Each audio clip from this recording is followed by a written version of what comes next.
faut jamais avoir de plan B. Il n'y a que 3 catégories de personnes sur Terre qui ont le droit d'avoir un plan B.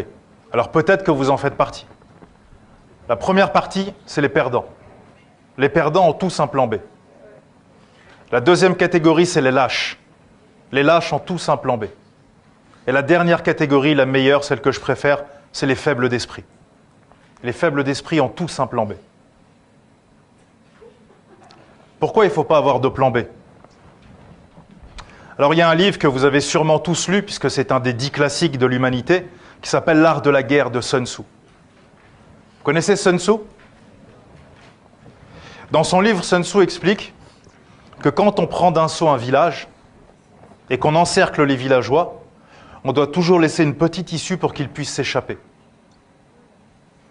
Et beaucoup d'empereurs lui disaient « Mais pourquoi tu fais ça ?» Et c'est vrai qu'il se rendait compte qu'à chaque fois qu'il faisait ça, il gagnait la guerre. À chaque fois qu'il encerclait un château, il laissait une petite issue. Un village, il laissait une issue. Et c'est vrai qu'à chaque fois, l'armée gagnait.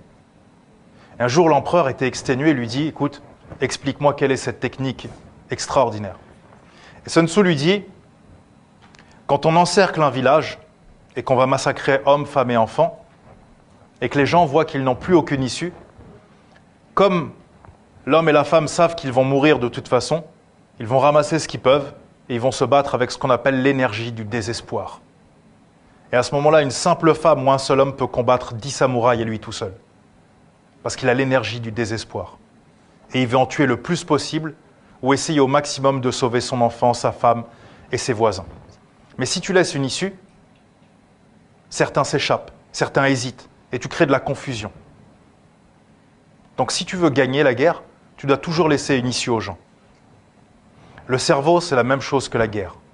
Si tu laisses une issue dans ton cerveau et que tu te dis « Allez, je fais mon ONG. Ouais, mais au cas où ça ne marche pas, je fais quoi? Bah, je vais reprendre la cuisine. Bah, je vais faire ça. Ouais, non, après, je ferai ça, de toute façon. » Qu'est-ce que tu es en train de faire dans ton cerveau? La même chose que Sun Tzu fait dans un village. Tu crées une faille.